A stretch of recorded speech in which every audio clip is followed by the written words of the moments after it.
The 417 Gamers is a group of board, tabletop, and card gamers in the 417 area code. This is the podcast. Welcome to the 417 Gamer Podcast, episode 18, Expansion Edition. In the 4, Andrea and I talk about 4 things that we have enjoyed or looking forward to. Andrea talks about going to Planet Comicon and the Eclipse that's coming our way. I talk about OzCon that is coming to West Plains here in the month of April, as well as gardening. We got a whole bunch of stuff prepared for gardening. We should definitely get to that. For the topic of the episode, we review the game Distilled, designed by Dave Beck and published by Paverson Games. And in the 7, we give you 7 more roll and write games that we enjoy. Without further ado, the 417 Gamer Podcast. Welcome to the 417 Gamer Podcast. My name is Rick. And I'm Andrea. In the 4, we like to talk about 4 things that we are either looking forward to or enjoying in the 417 area. I'd like to start off with OzCon. We've gone to OzCon quite a few times. This is taking place in West Plains at the West Plains Civic Center. It takes place April 26th through the 28th. Tickets are on sale. Go to oz-con.com. They have, it's a prototypical comic convention. Yeah. It's really nice because we've been to quite a few of them. It's been cool to see OzCon grow. CJ does a great job. He and his staff put on a fun time. They get lots of cool guests, and they've got a cool space that they really use well. Yeah, it's at the Civic Center, and they've got a giant hall where they use the back half for the vendors and the front half for tabletop gaming. And in addition, they've got an actual gaming room in the hall behind the event center, or not behind the event center, in the hallway behind the vendor room. So yeah, they use the space really well. Yeah, one of their guests that they've got is Landon McDonald, who is a voice actor for Demon Slayer, JoJo's Bizarre Adventure, and several other animes. If you're into that stuff, the Nerd Informant should be out. They're always a good time. But for us, we'll probably be back in the quiet gaming area where there's going to be some RPGs and some tabletop board games. Yes. But as soon as you get to the area, usually the Metagames crew and some of their people have their tabletop miniatures. So you'll see some Warhammer, you'll see Star Wars Legion, and stuff of that nature. And they also have a very large video electronic gaming area. Yeah, they had a pretty huge presence last year. Yeah. But, yeah, go to oz-con.com for more information and get your tickets. Andrea, speaking of another Comic-Con, you went to Planet Comic-Con. I did. We went to Planet Comic-Con, and we had a blast. Probably one of the best experiences I've had up there, even though it was the largest attendance that they've ever had. And it was their 25th anniversary. And they had more people on Friday than they normally have on a Saturday. And if you guys go to cons, you know Fridays are normally the slow day. Right. It was packed, but we still had a great time. We saw some really great guests. We saw panels with Ron Perlman, John Rhys Davies, John Barathol, who does the voice of the Punisher. They had He is the Punisher. or did, yeah. They had 3 of the voice actors there from the original Avatar: The Last Airbender animated cartoon, the original. Huge guest list. Airbender, the Avatar. Not the blue people. They had an Avenger. They had Paul Bentley, who played Vision and the Avengers. So that was really, really cool. And Jarvis. And he did the voice of Jarvis. Their vendor hall is massive. If you've never been to Planet Comic-Con, it's in Kansas City. It's every spring. Absolutely make the trip up there. It's only 3.5 hours from Springfield. Please do yourself a favor and go. It's a fantastic convention. Yeah, your brother got his Iron Man helmet signed. He did. Yeah, your brother has one of those really nice automated Iron Man helmets that, like, you make your voice commands and it shuts on your face and all that stuff. Really cool. And he had Paul Bentley signed since he's the voice of Jarvis. Yes, it was amazing. The third thing we're going to talk about is the Eclipse. It's coming April 8th. We're not going to go anywhere special because I think it's like a Tuesday. It's a weekday. It is a weekday. But to see a full eclipse, you could go either down into Arkansas or a little bit west to West Plains, like we were talking about for OzCon. But in Springfield, we'll be able to see a partial eclipse. Yeah, I think we're going to be like 60 to 80. Yeah, so still here in the 417. It's still going to get dark for a little bit. Yes, here in the 417, you'll still be able to enjoy it. But you need to get your Eclipse glasses. No, you don't. You can just stare at it. No, don't be telling them that. Someone out there will try it. It'll hurt your eyeballs. Yeah. Get some Eclipse glasses. They've got it pretty much everywhere at Menards. We found a pair at Menards for like $1. Yeah. They look like 3D glasses from the movie theater. Be sure and get you a pair before you try and watch the eclipse. And finally, we're talking about gardening. We are. I'm so excited. We have a lot of plans for the back and the front yard. The front yard's been neglected for the last few years. Yeah. We've got a little bitty garden area on our path next to our house, and it's got low light, so it's kind of hard to figure out what to put there. It's true. So we've kind of got some plans. We're going to do some stuff with that. And in the backyard, we got a vegetable garden we kind of mess with and tool around. Mm-hmm.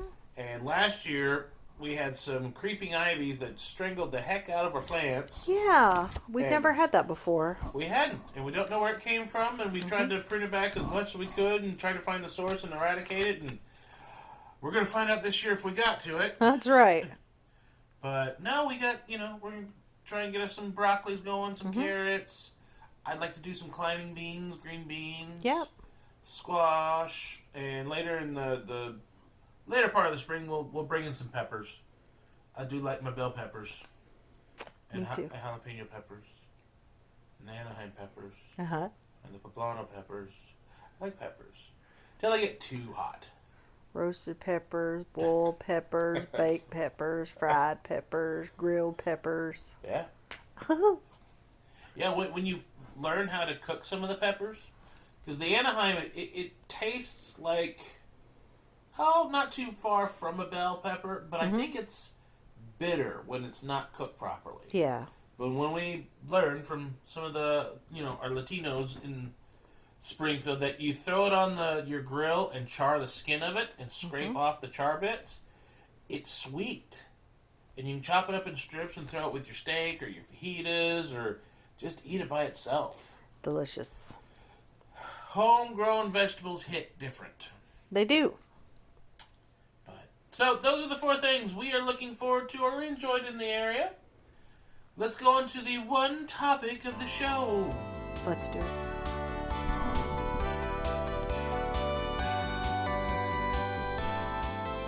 The topic of the show for the expansion episodes lately has been reviews. And one game we really enjoyed over the last 6 months to a year when we got introduced to it has been Distilled. Distilled was designed by Dave Beck and published by Paverson Games. The artist is Eric Evanson. In Distilled, players take the role as the head of a distillery. And they're going to go through and buy ingredients and items and upgrades for the distillery. Then they're going to try and make alcohol. Yeah. In the early game, you're not going to be making anything lavish. You're probably going to be making moonshine and vodka. But whenever you do all that, it's a card game of sorts. You're building a stack of cards. You're collecting the ingredients. And during the buy phase, you get your stuff. Then you have the distill phase. In the distill phase, you take the items that you're trying to throw in to make your alcohol. Mm-hmm.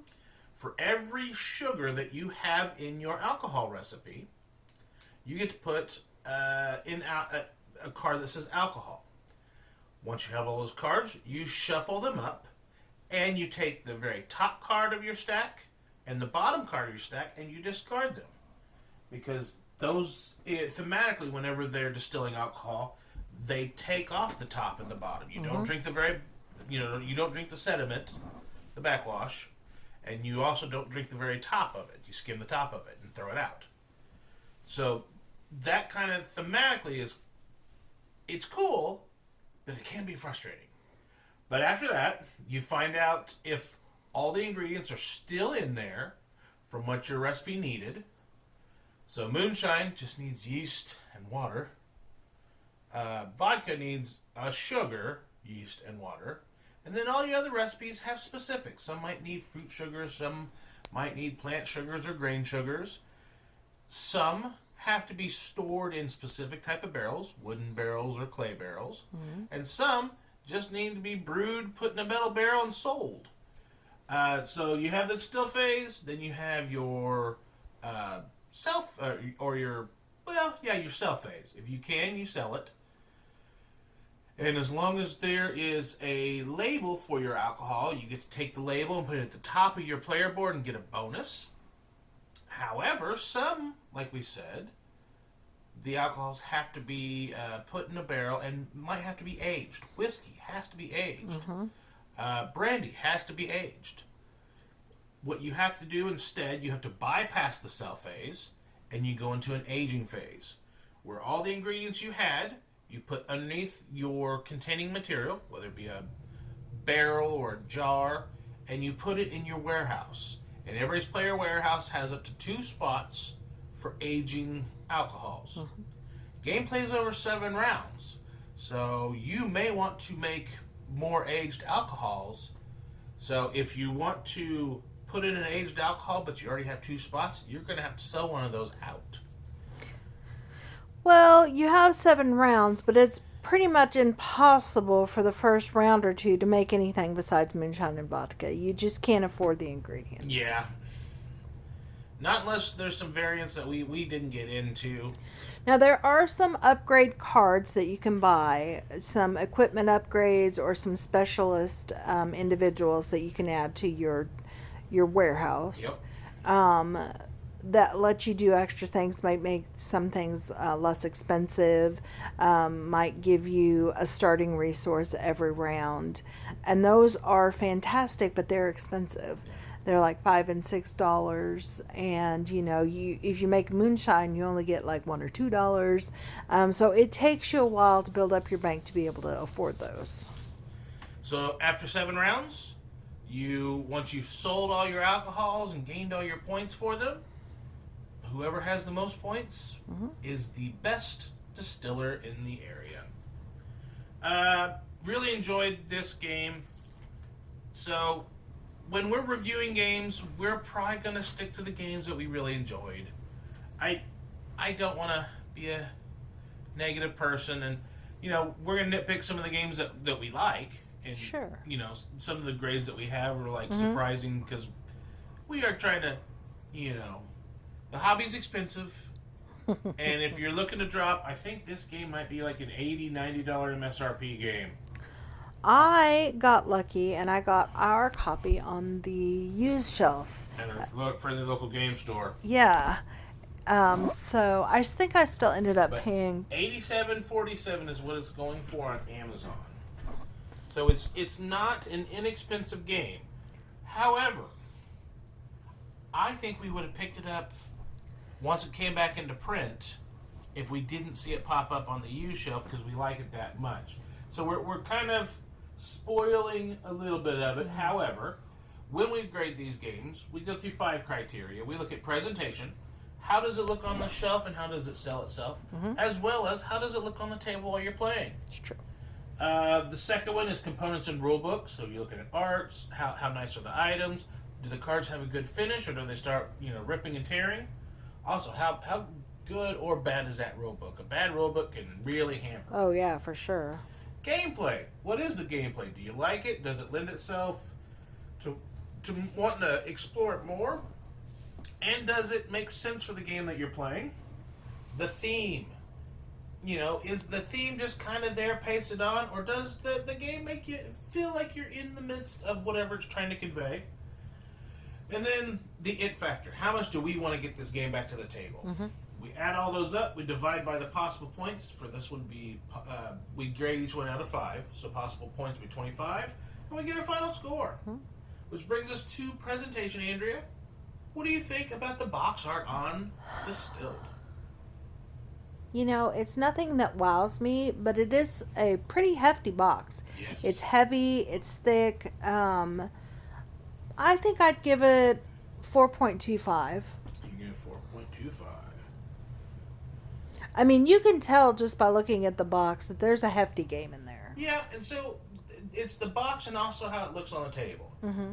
I'm gonna knock it for the box too because it's the big black box, and we have quite a few of those games. We do, and it doesn't really jump off the shelf by itself. Like, hey, I need to be played. You're like, it's a cool game. What is that? And unless somebody was really into that theme, I don't think they'd look at that box and request to play it.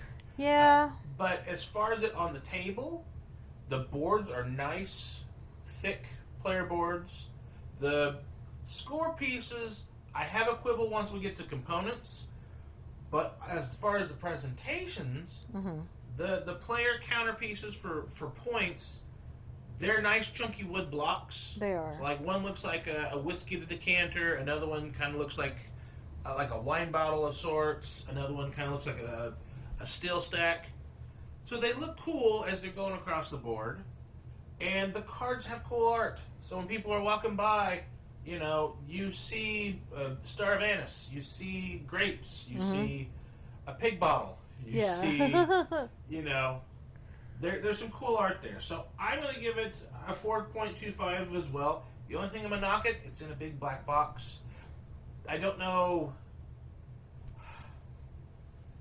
Another color might help it pop better, but might not have played off the box art as well. Sure.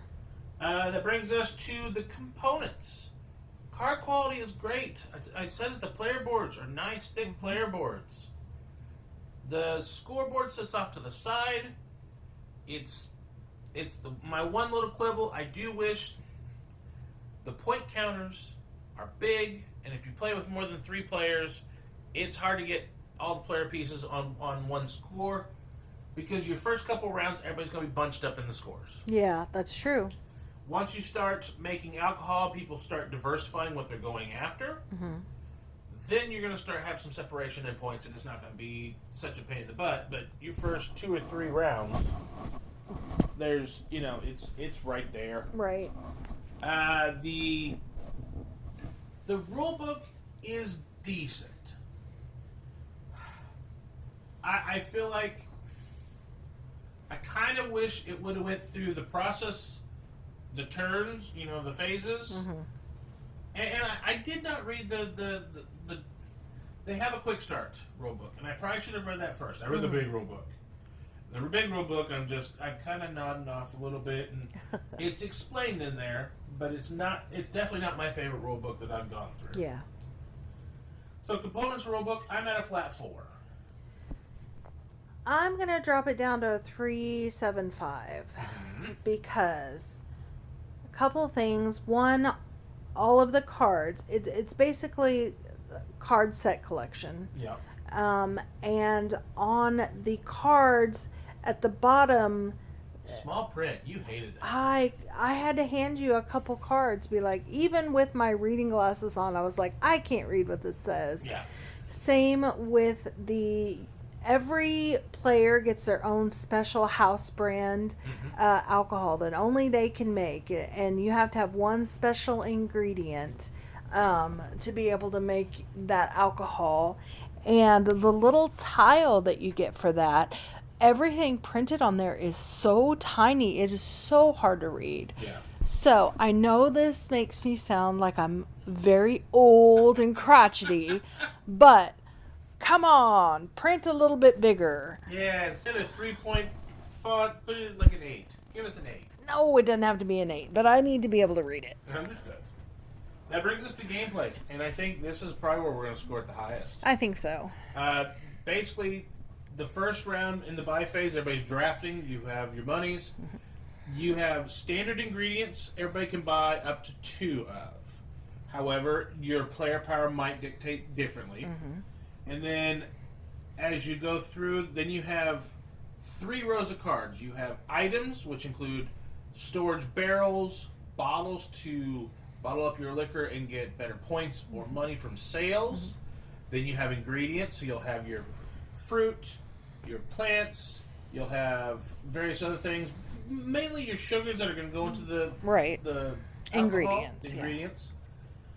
And then the top are going to be your upgrades to your distillery. You're going to have specialists that are going to help you do a thing, and you're also going to have equipment that might add flavors to your alcohol, or one was like a natural spring, and you just get a free water every round. Right. So I really like that. And then the actions when you distill. The fact that you take the cards, and there's just a little bitty push your luck. Yes. You can mitigate it quite a bit by throwing extra sugar, spend the extra money, put more sugar in your alcohol, because each sugar constitutes you throwing throwing more sugar into your spirit. Right. Will give you more alcohol cards to throw in there to help mitigate, because you're going to shuffle those cards up, pull off the top and the bottom. Those get put back into your pantry. But if you're running short on funds, what most people are going to be, Yeah. you're going to have exactly what you need in there. And when you take off the top and the bottom, there's a chance that one ingredient that you needed, like you had this happen to you the last time we played. I was trying to make gin. With gin, I needed, I think it was 2 sugars. And when I shuffled up and brought it out, I only had one of the sugars needed. I was like, no! And you end up making what? Moonshine, I think? Yeah, vodka. Vodka. Moonshine could be just water and yeast. A vodka is any sugar, water and yeast. Right. So I was like, all right, come on, gin. Nope, it's just vodka. So there's that push your luck element. It has a little bit of tension there. Yeah. And I understand the people that love their Euros where you got your strategies. And I'm there a lot of the times where a randomization towards the very end of all your planning poses everything and might sour you. Yeah. This one doesn't for me for some reason. Maybe it's just because the theme really, sparks with me. Right. I'm at a 4.75 on this one. I Wow. really like the way the gameplay marries with the theme. And I enjoy the actions. I like the drafting at the front. I like the shuffling up. Yeah. Then I also like splaying the cards whenever you're finding out if you made what you made, and then either selling it or putting it in the aging room. Andrea? I'm a 4.25. Yeah? I'm not quite as high as you are. I do enjoy this game, and as a matter of fact, there are very few games that I am the one who goes out to buy it because I want the game, because I played it and I thought it was great, and I want to have that game in our collection. Usually it's you. Yeah. But this is one that I was like, I like this game, I'm going to go out, I'm going to buy it, and I did. That brings us to theme. There's a lot of times we look at Euros, and there are quite a few Euros where the theme, it's there. This one, I felt the theme throughout all of the gameplay. I think that this is one of the top games that we have where the theme saturates all the way from the beginning to the end. Every part of this game is part of the theme. Yeah. So, this one, I'm at a 4.5 on this. yeah, I'm going to give it a 4.75. Yeah.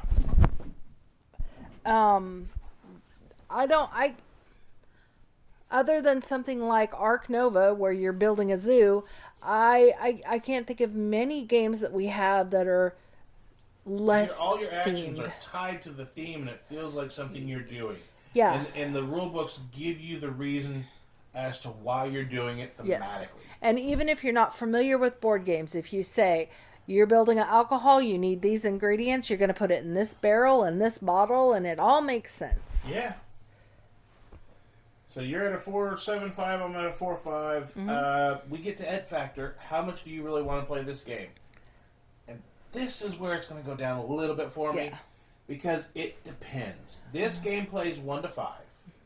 And I'm not a solo gamer. So the solo game is out for me. It doesn't matter. Mm-hmm. 2, I really liked it. We did. 3, I love it. 4, it's fine.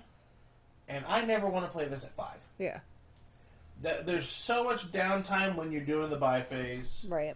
Then when you're doing the distill phase, you can do everything at the same time. It's true. But I feel like that's where the story of the game is. Yeah, I agree. And if I want to see your tension, I want to see their tension, and like, did they make the thing, and the happy face if you made it, or the sad face if you didn't. You know, that's the tension in the game that I enjoy and I want to see. And it's one of those things everybody can just do it at the same time. You're like, oh, what'd you do? I made my alcohol? When? Oh, yeah. While I was busy making mine. So on this one, the It Factor, I think the gameplay is fantastic. I think the theme is great. The It Factor is just down a little bit for me. I'm going to put this at a 3.75. Wow. Not to say I would not play this, but this, like I said, me and you playing it, absolutely. 3 players, most definitely. 4 depends on who's playing. Yeah. And 5, no. Probably not. I'll put a probably not. If we're at a convention, we got 5. Right. You might do it. I might. Where are you at on It Factor? I'll give it a 4.0. I really do enjoy playing it. Yeah? I do. So, and we played it last night, and I'd play it again tonight. Really? I would. That is pretty darn good. It is. So, for presentation, Andrea was at a 4.25. I was at a 4.25. Components and rulebook, Andrea was at a 3.75 because those little letters. Also, we had a little quibble on the great big scoring pieces, and the rulebook could have been a little bit better. Yeah. She was at a 3.75. I'm at a 4. Gameplay, Andrea was at a 4.25. For me, I was at a 3.75. Very impressed on how thematically the game played, and as I'm playing, how everything tied together. Yeah. There's very few Euros that I played through and I'm like, wow, this feels thematic. Theme, Andrea was at a 4.75. I was at a 4.5. It Factor, Andrea's at a 4. I'm at 3 3/4, which totals up. Andrea's total grade was 21. Mine was 21 1/4. The final score, Andrea, you have Distilled at 84 points, and I have them at 85. Very close. And that was Distilled, designed by Dave Beck, published by Paverson Games. This is one of the games that you could find at Moon City Con this year. Mm-hmm. I think it's going to be one of our door prizes with the expansions. Yeah. The big box of expansion plus there's a small deck of cards that was like a promo expansion. You'll get both of those. You have a shot, I should say. Right. It's a drawing. Yes. You might have a shot if you come to Moon City Con this year to get Distilled with the expansions. Hey guys, Moon City Con is going to be here before you know it. And, as we just discussed, Distilled will be one of the prizes. Come get your badges at mooncitycon.com. Play some games with me and Andrea. Play in the tournaments. Try and win some of the prizes. We'll see you at Moon City Con 2024, June 21st, 22nd, 23rd at the Hilton Garden Inn in Springfield, Missouri. mooncitycon.com. The 7 in the 417Gamer podcast is our top 7 in a category. In episode 18, we talked about, Andrea and I both presented our favorite 7 roll and rights. Mm-hmm. We discussed, there's so many good roll and rights, we're just going to talk about 7 more, just together. The first one we're going to talk about is Encore, aka Knockmall. This is a game that we play on my phone, and we play it 2-player. In Knockmall, you have a gridded sheet that has different colored shapes within the grid. You roll 2 groups of dice, colors and numbers. The colors dictate what color you can fill in, and the numbers dictate how many you have to fill in. You start from the center column, and then you start filling outwards. After you've played the first one, everything either has to be played on the center column or adjacent to something you've already played. You also have so many specials, because some of the die will pop up with a question mark. That means you can fill in all the way up to 5 if it's on the number die, or if it's on the color die, you can choose whatever color. But you can only choose so many of those until you run out. And you could potentially, towards the end of the game, completely run out of the specials to be used, and you just have nothing to do. But the idea of the game is to fill out columns, and if you're playing multiple players, whoever fills out the column first, there's 2 sets of numbers. Whoever gets there first will get the big numbers, everybody else will get the small numbers. Then you also have color completion. If somebody's able to fill in all of a color on their board, they get 5 points. If they're the first, 2 points for everybody that does it the second. This is designed by Inca and Marcus Brand. It's a fun little roll and write. You and I have played it while we were waiting for pizza at Mr. G's down in Branson. Yeah. And then we also played it while we were waiting for some stuff at the post office. We were. It is actually, it's pretty quick and easy.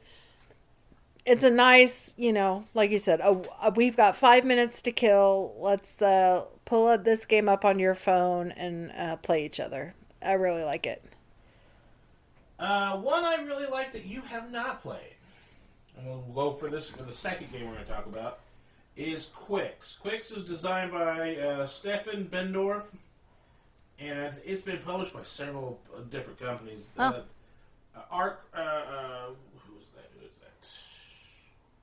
Game Right. They have the Jester on the cover. In Quicks, you have just D6s. They're all numbered. You get 4 colors of dice, yellow, blue, green, red, and 2 white dice. There's 2 rolls in a round. The first roll, you sum the white dice, and you can cross off in your columns. Your red yellows progress 1 to 12, and your blue greens decrease 12 to 1. So whenever you sum up your dice, you can cross off a box. However, they go from left to right. Whatever box you cross off, you can never cross anything off to the left of it. So if you start off with a 7, you're crossing off a box in the very middle, you will never cross off anything lower on the red yellows or higher on the green blues. Keep on going until you get either 4 X's, meaning 4 rounds you couldn't play, or if you hit the very last box on, I think, either 2 or 3 of the rows. Score it up and see how you did. This is quick, breezy, it's easy. I likes it. Number 3 is Patchwork Doodle, and this is one you just got to play. I really enjoyed this game. We played it in a pretty big group. Yep. It's one where everyone gets their own little scoring sheet and a little tiny pencil. And you have tiles that you put around the circle, and you move the little piece around. You roll a dice, and that'll dictate how many spots you advance, therefore dictating which piece you draw on your board. Very much like Patchwork, you can put it anywhere that it fits. And you're trying to... Trying to fill in your board. Trying to fill in your board, but it's different from Patchwork in that you are trying to make a square or a rectangle. So your strategy is going to be a little bit different than just regular Patchwork.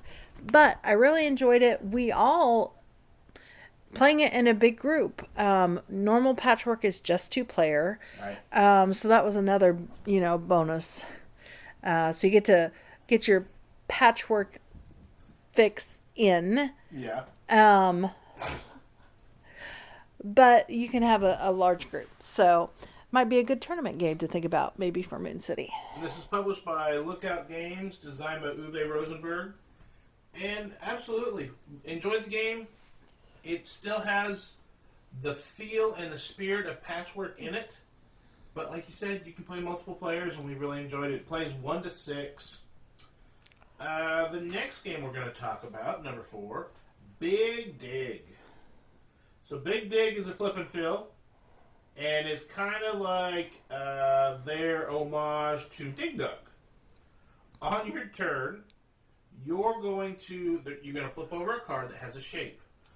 Everybody has a piece of paper where it's got squares that you can fill in, where there's various like gems, there's pterodactyl, there's a little oil spot, a water spot, and you're trying to make a path to all these. And each game, you're going to flip over some global goals. Sometimes it might be to go to the oil. Sometimes it might not. There's you get some player powers and all that stuff. It plays 2 to 4, but I like it best at 2 or 3. 4 just seems a little bit much for the game itself, and it takes a little longer than it should. Why do you think that is? Because you're each playing on your own player board, and you're all playing simultaneously. Why does the player count matter? Because each person picks the square. Uh-huh. And 3 players, you only have so many cards you're going to pick in a round. The 4, it seems like every time I played 4 players, and maybe that's the game group I'm playing with, somebody hems and haws on that 4th pick. Gotcha. And like I said, absolutely could be the game group I'm playing with, another game group, but I like this at 2 and 3. And that is designed by Sean Graham, Scott Huntington, and published by Tasty Minstrel Games. But that company's no longer with us. It'd be nice to see if that gets picked back up. Game 5 is not technically a roll and write, but it's got the feel of it, so I put it on there. It's Karuba. This is it's published by Haba, and it is designed by, come on, give me a designer, Rudiger Dorn. I think he's the guy that does Istanbul, if I'm not mistaken. What makes you say it has the feel of a roll and write? So, usually on the roll and writes we're talking about, you flip over a thing or you roll a dice and everybody's kind of using the same information. In Karuba, 3 players, one player takes all the tiles that are possible, shuffles them up and puts them face down. They're going to draw theirs at random, and then everybody else is going to grab the same tile. The theme of the game is everybody's trying to get their adventurers through the jungle for them to go find the temples that are their same color. You have a yellow, brown, blue, and purple explorer, unless you have temples in the same. On your turn, you can either place the tile on your board, and each of the tiles have paths. They can be a straight through, they can be an elbow, they can be a T, or they can be a cross. You either put the piece on the board for a path, or you discard it for movement. And you get as many movement points as there are outlets on your tile. So a single straight line gives you 2 movements. However, that cross will give you 4 points of movement. It's really nice to have the movement, but at the same time, that cross is one of the best ways to traverse, through and get your guy where they need to go. Sets up your roads. This game, I've not had a bad game. We've played it with family. We've played it with friends. We've played it with people we were just meeting. It plays so well. And a lot of the times you look at Haba, the yellow box games, it's for little kids. This is one that is absolutely family weight. Yes. And I feel like anybody, I would say 6, 7 and up, could get this and go. But like I said, this not necessarily a roll and write, but it's absolutely in that feeling. So it's there. It's going in there. Hey. Let's go with number 6, Super Skill Pinball 4K. This is a game I think maybe probably should have put on my list. Yeah. Because this is one of the few games I like playing solo. Mm-hmm. Andrea, what is Super Skill Pinball 4K? Well, you have a little... Okay, it looks like an arcade game, a pinball, a traditional pinball machine. Each card, it's a card, and each side of the card has its own different pinball. You know, whether it's Star Trek or, you know, they're all themed. Wrestlers or racing. Yeah, clowns. just like a pinball machine. Mm-hmm. And they're laminated so you can mark on them with a dry erase pencil. And the instructions are you roll your dice, and then you'll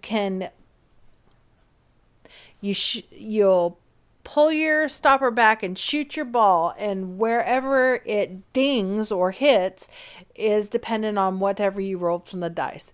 You'll hit this bumper or this bell or this, you know, special power depending on what dice you rolled. And you can choose. You get 2 dice. You can either use, if you rolled a 3 and a 5, 3 makes you hit this bumper, a 5 makes you hit this flipper. You get to choose which way your ball's going to go depending on what's going to get you the most points. So it's very interesting. We've not have any other games that I know of that play this way. I think it's the most thematic roll and write. Mm-hmm. You know, we just got done, you know, reviewing what we might both think is one of the most thematic Euro games we've ever played. Yeah.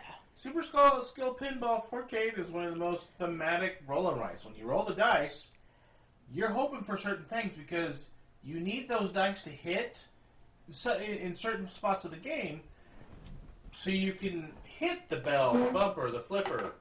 Because if you don't, the ball always wants to go down to the next zone.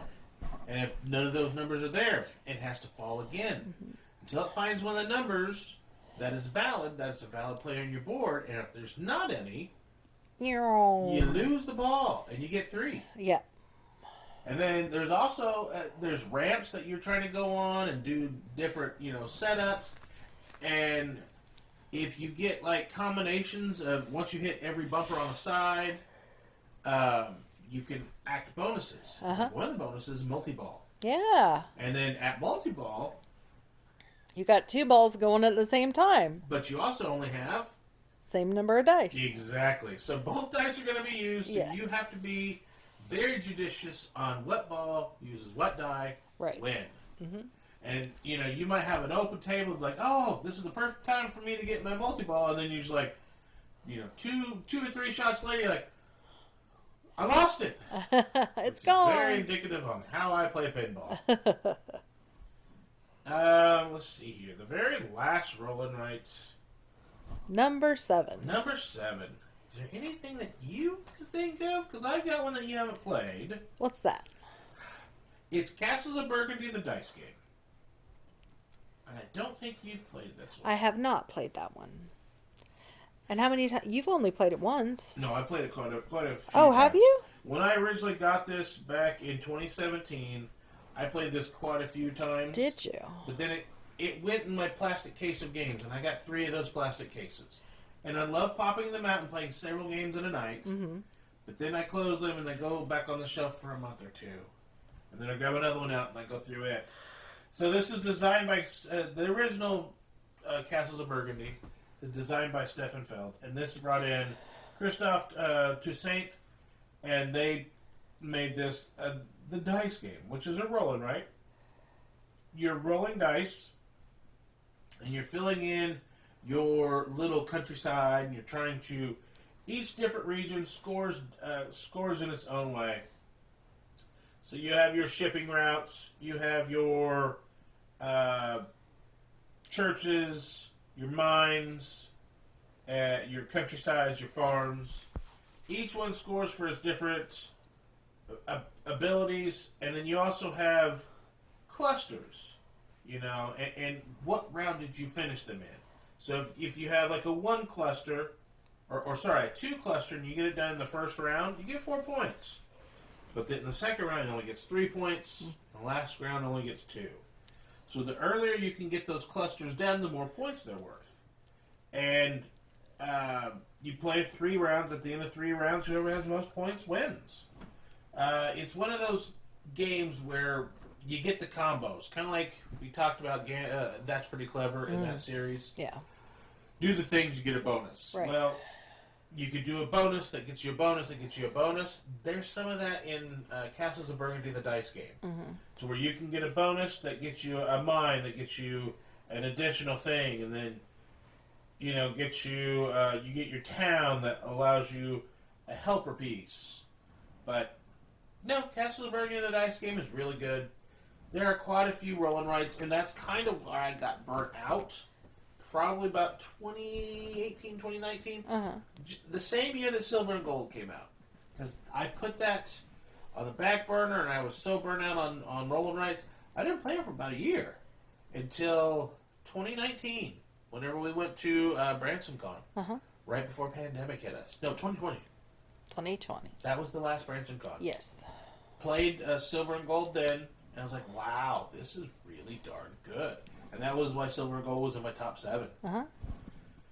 But those are 7 more roll and write games. Check them out. Check them out. Thanks for listening. We'll catch you on episode 19. And what are we talking about episode 19? Have we decided that yet? It's the stuff that we had planned. Yes, the stuff that we had planned. Alright, check us out April 10th for episode 19 of the 417Gamer podcast, where we'll talk about 4 more games we've been enjoying recently. The topic of the show will be the stuff that we have planned, and 7 games that... Oh, our top A games. Our favorite 7 A games. That's our 7. Uh-huh. Topic of the episode is what we have planned. Mm-hmm. I'll see you then. I can't wait to find out. Goodbye! Bye! The 417 Gamer podcast was recorded and produced by Rick Bagwell and Andrea Smith. Our intro music, Kind, Gentle, Beautiful Person, and our outro music, Making Up for Lost Time, was created by Origami Replica. For links to the music and show notes, head over to our Facebook page at facebook.com/Hobby Gaming Network. Till then, keep gaming in the 417.